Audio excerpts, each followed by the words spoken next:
তাই ৰূপহী মালতী মেং। নগৰখনক কলঘৰৰ ধোঁৱাই পুতি নেপেলালেও মাংৰি ওৰাং জীয়াই আছে বগা চাহাবসকলৰ কলঘৰৰ ঠিকনাত।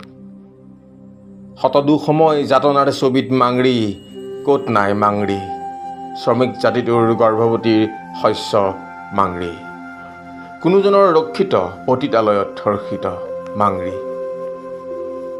কিংবদন্তি খ্যাত ৰূপহী মাংৰি মালতী হাজাৰীবাগৰ ফুলনিৰ বাগিচাত পাতগাভৰু মুংৰি মাংৰি। পৃথিৱীত বিভিন্ন যি বিৱৰ্তন, বিভিন্ন দিশ আৰু পৰ্যায়ত ভাৰাক্ৰান্ত হোৱা মাংৰি ওৰাং। মাংৰি চিৰযৌৱনা এপাহি হলাহলৰ নীলা ফুলৰ বীৰ্যত বগা চাহাবৰ লালিমাৰে পৰাগযোগ নিষেচন সংকোচন মাংলি। মাংৰিয়ে বুজি পায় বনবাসীৰ যাতনা, বুজি পাইছে বগা চাহাব নাৰাজ হোৱাৰ কাৰণ আৰু নেতিবৰ গৰ্ভত থিত লোৱা সন্তানে কঢ়িয়াই ফুৰা বিপন্ন মাতৃত্বৰ পৰিচয়। মালতীয়ে বুজি পায় পতিতালয়ত ভূমিষ্ঠ শিশুৰ সন্মুখত দুৰ্বিষ যন্ত্ৰণা কি।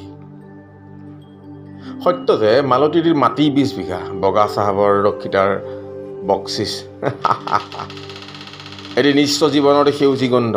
মালতী তুমি কানি আফিং খুৰাৰ কি দাপোন। আপুনি জানে নেকি চৰকাৰী গুলীত গুলীয়াই হত্যা কৰা খবৰটো, মাংৰি শ্বহীদ হোৱা খবৰ? সেইদিনা দিগন্তত কলীয়া সন্ধ্যাৰ প্ৰান্তই গান্ধীজীৰ চকুহাল কঁপাই তুলিছিল। মাংৰি আৰু নাই, স্তম আৰু বিপ্লৱৰ কোৰাছে গাই ঘনচিৰিচৰ গান।